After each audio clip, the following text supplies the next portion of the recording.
What happens when I decide for myself that I'm going to do something different?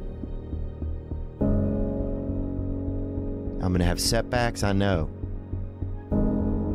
But if I'm feeling bad, that doesn't mean I'm doing bad. That doesn't mean I am bad. That doesn't mean that I can't still take some action.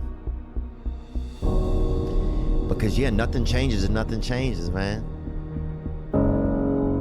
You know, we'll sit around forever wondering, well, what if would I be able to do it? You don't know. Until you say, yeah, I'm gonna take action. Nothing changes if nothing changes, man. And I'm not preaching at you. I'm just, I just want to remind you, because I've spent a lot of time in my life sitting around wanting things to change and not being able to make them change, and not thinking I could. And I wish somebody had told me that earlier sometimes, that in order for something to change, there needs to be change. Nothing changes if nothing changes. Change starts one step at a time. It's time for me to take a step towards freedom. And friends, the enemy of change is tomorrow. Yeah, I'll get to that tomorrow. Tomorrow's a great day to start dealing with that. Lord, I promise I'll change. I'll call that person. I'll take a step. Whatever, Lord, I'll do it tomorrow. Tomorrow, Lord, I'll get to that. Today is the day. Don't start tomorrow, start now. I have one question for you right now. What are you gonna do with this moment? What are you gonna do with this one life that has been given to you? I do know this. I know that you cannot change the past or the path that got you here. So apparently the only way to get here today is to have what happened to you happen. And so since you can't change the past, the reality is, so what do you want your life to look like? Ready for this? From now on. Because let this sink in. From now on, here's the truth. That's all you have. What do you want your from now on life to look like? And the only person that gets to determine like that from now on life, what that looks like, is you. What are you gonna do with this one life that you've been given? And if your life ended right now and you look back over the life that you've been given, is that the life you wanna look back on and say, that's my life? Or do you want something to change? You can't wait for everything to be perfect to start living your life. I want everything to be perfect before something happens. That's how I am. I want everything to be, look, as soon as everything gets all lined up, gets all perfect, then this will happen. As soon as these things line up, I'm gonna live my life. Man, I'm so guilty of that. Because I bet that's what I've done. My whole life has been like that. Inside of me, it has been, as soon as it's all lined up, I'm gonna show you myself.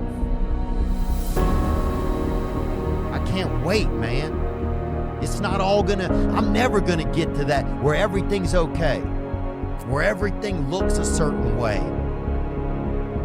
And in the meantime, I'm burning the best time I do have available. I'm burning that candle up. I'm burning this candle down, and I'm saying as soon as it gets bright enough or warm enough in here, I'm gonna show up.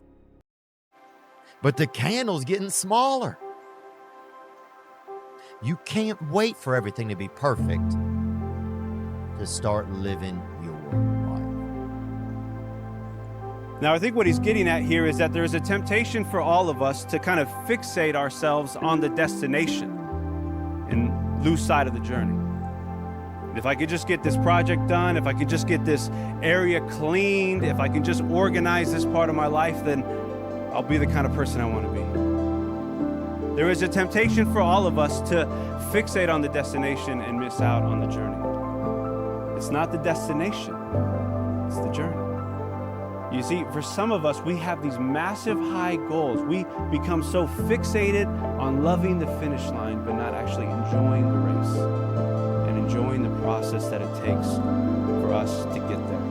Because change will come over time. And they won't happen until you and I actually engage the hard things that we need to do. So for some of us today, be thinking about, man, what's the hard thing? What's the hard thing that you're actually avoiding? You should probably start in small ways doing that first. That can become the first shift that you do. Some of us have big goals, big desires, big changes we want to make. Start with something small. Consider what is the next step, because honestly, the first step is always the hardest step. So take the first step in a small but real kind of way. Don't be afraid to be a beginner. That's the number one reason I think so many people never change. But let me just say this. We are not saved because of what we know. We are saved because of who we know. We're terrible at resolutions because we want to make massive leaps toward change instead of small, consistent steps. But then what happens is the amount of change I commit to is so overwhelming that I just quit. Well, if you've been there, you know that's where you get like really, really stuck. And if you're not careful, that feeling that like you're just not the kind of person you thought you'd be by now, it can become so defeating that you start to think about quitting. Jesus never expected, go read the book. He never commanded that you need to change overnight. He commanded that you go on a journey with him. Like Jesus knows that your journey will take time and he knows that you'll walk a lot of rough road. All that he's asking is that when you fall down, will you let him pick you back up? And then he's asking that you put one foot in front of the other. Just keep walking with him, small step after small step. Here's a metaphor for what I'm talking about. It's kind of like when I taught my kids to ride their bikes, okay? It's like I never got furious when they fell over, never, right? Because I know they're learning. Right? And I know it's not intuitive yet. And I know they're gonna be awkward at first and for a long while. And so I don't get mad when they fall over. I'm just proud that they're out there and giving it a go. And in fact, I definitely feel pride, like those moments where you let go of the back of the seat and they actually ride for a few feet. But I think I feel more proud whenever they bit it and they really bang up their knee, but then they brush themselves off and they get back on the bike. All right? And so why do we think that our perfect Father, God, would ever look at you and go, you know what? If you really were a good son of mine, or if you really were a good daughter of mine, you would be cleaned up by now. It sounds ridiculous when I say it out loud, but a lot of us are living our spiritual lives that way. With this like needless weight of guilt and shame on our shoulders. Constantly disappointed in ourselves because we've convinced ourselves that we're constantly disappointing Jesus, but it's just not true. You do not clean yourself up to come to Jesus. You come as you are. Let me ask you a question. You have to get cleaned up to go take a shower. No, you get in the shower and that cleans you up. Same with Jesus. You don't try to clean up your life and be a better person in order that you can be with Jesus. You just be with Jesus, you follow Jesus. How about this? If anything needs to get cleaned up in your life, the two of you will work that out and he will point that out to you and you will actually agree with him and then you'll clean it up together. How about that? He came to us as we are and he still does that today. Where do you think that Jesus expected you to be today on your journey? Like, where do you think that Jesus looked at you and like, I expected you to be here by this day? The answer is he expected you to be exactly where you're at today. He's got all of time laid out in front of him. You've never caught him off guard. He's not confused. He's not disappointed. Jesus knew how long your journey would take, and he knew what pace you would set, and he chose to love and die for you and go on a long walk with you. So you can have the freedom to accept that life is just a journey, right? Small, consistent steps, not massive leaps toward change. You're free to acknowledge that a life of faith takes time. So give yourself grace and be patient. Stay consistent. You know what it takes to be a follower of Jesus? One step. Right? My life needs to change. But please hear this. Spiritual formation and changing any part of your life of importance It's really slow. We say this all the time. Growth takes time. There is no fast track. There's no microwave version of being a follower of Jesus. There's not a fast track to having the mind of Christ. It's going to take some time. So give yourself a break. The only person that's putting pressure on you is you. Jesus is so patient. And just ask yourself, what kind of person do I want to become? Do I want to become a more prayerful person? Do I want to become a more kind person? Do I want to become just a little less anxious in a very anxious world? Yes. So what are the small things I can do that will help cultivate that end result? But for some of us, the temptation is pulling at us right now that, man, this will just cost me too much to change and to start these practices. And that's very true. But I want you to think about this. What will it cost you to not change? Yes, it costs us a lot to change. Jesus said, take up your cross and follow him. But how much more will it cost us if we don't change? If we don't do the work to actually change? I want you to ask yourself, will I change or will I die? Some people would rather die than change.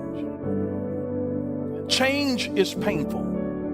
But what is more painful than growth and change is staying in a place where you don't belong.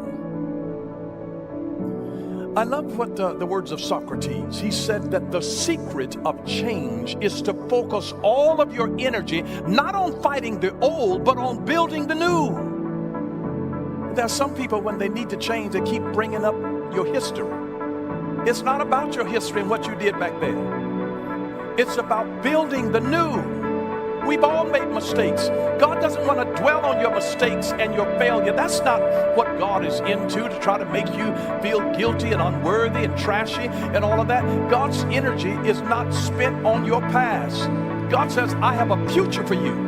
I'm building something ahead of you that is going to be greater than what you are. A woman by the name of Jocelyn Murray, she says, it is not triumph which defines a man, but tragedy. Not triumph, not when you're on top of the mountain, but it's how you handle your valleys. She says, triumph always brings out the best in men, but tragedy shows men what they're made of. And so sometimes when you go through difficulty, through hard times, it begins to show you what you are made of. God is saying, I've got something so much greater for you in the future. May I say this to you? God is not, he is concerned with who you are becoming, not who you have been. Why would God waste his time on who you have been? What all you have done wrong in the past? God is concerned with who you are becoming, not who you have been. God sees the best in you. He sees your future. He sees a successful person that has triumphed over something, not locking you in the identity of your past. All we have is from this point on. What's the point of rethinking your past? Unless you want to learn from it, but there's no need to really rehash it, okay? So all we have is from this point on, and the choice and the decision is, what am I going to do now? What do you want your from now on life to look like?